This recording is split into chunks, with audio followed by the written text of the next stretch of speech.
In real life, ghost hunting is easy. You just walk around an empty house for a while and pretend to be spooked by your mate slamming some doors upstairs. In Phasmophobia, however, there is a much higher risk of being killed and losing not just your life, but all your expensive gear too. To help newbie ghost hunters learn the ropes without too many instances of spirit-based slaughter, we've put together a list of 7 key Phasmophobia beginners tips. Follow our advice, and in no time, you'll be snapping images of harrowing events. If you're lucky, you might even survive to tell the tale afterwards. Number 7. Understanding sanity.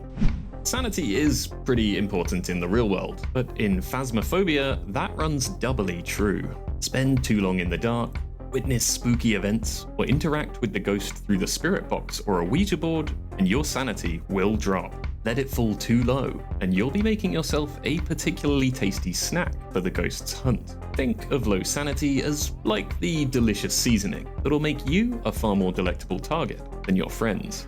The simplest way to keep your sanity topped up is to keep the lights on, but if you turn on too many, you'll cause the breaker to trip, plunging the house into darkness. Our advice is to keep a few key spots well lit for players to stop off at for a spot of sanity R&R.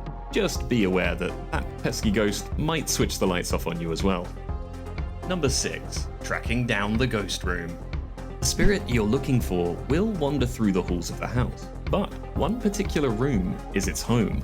Finding this ghost room is crucial, as it's there that you'll be best prepared to collect evidence.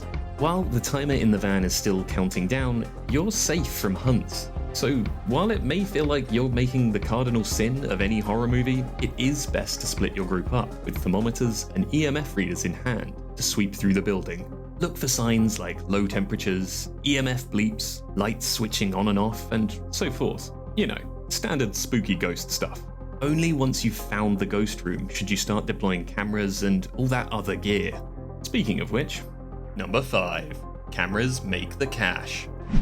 Each job you take in Phasmophobia will have specific objectives to complete, and while those will form the bulk of your income if you manage them, you can also earn plenty of extra money by taking pictures of the other spooky items in the house. Snap a few photos of voodoo dolls, Ouija boards, handprints, footprints and the like to get a good chunk of extra money on the side.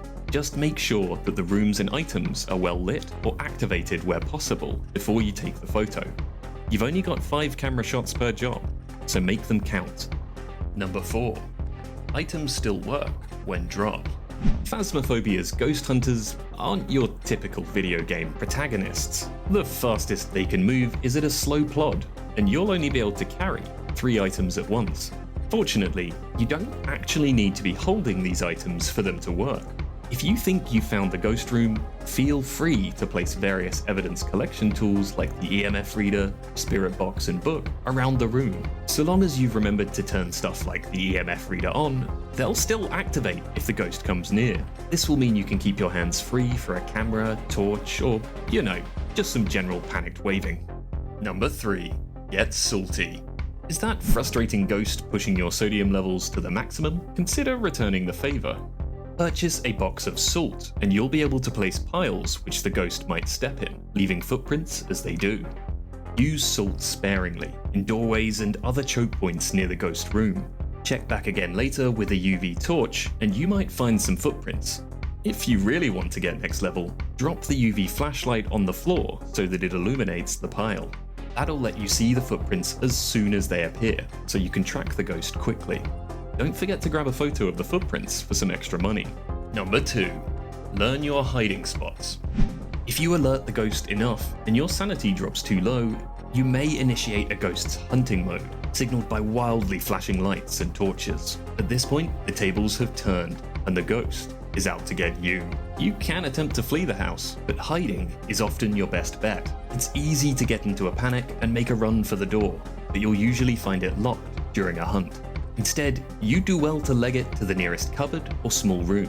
Get inside, shut the door, and switch your light off. Crucially, you don't want to make a sound, and that includes not speaking through your microphone. Even if you hear the screams or cries for help of your beloved friends, keep that mouth shut.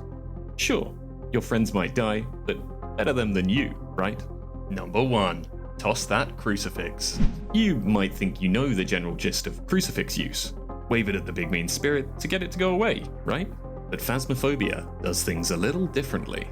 Rather than keeping it on your person, Crucifixes are best used when thrown on the ground inside the ghost room. If the ghost is nearby, this will stop it from starting a hunt. These things are far less reliable than you'd really hope. If the hunt does kick off, you're going to need to move it, so you can forget about waving the Crucifix in the ghost's face. Correct Crucifix use is all about positioning, but get it right, and you'll have a much safer time on each and every haunt. Those are our beginner tips for Phasmophobia. Follow them closely, and you'll be bringing in heaps of haunted house money in no time. Provided you survive, of course. Thanks for checking in with us here at HyperX, and happy ghost hunting!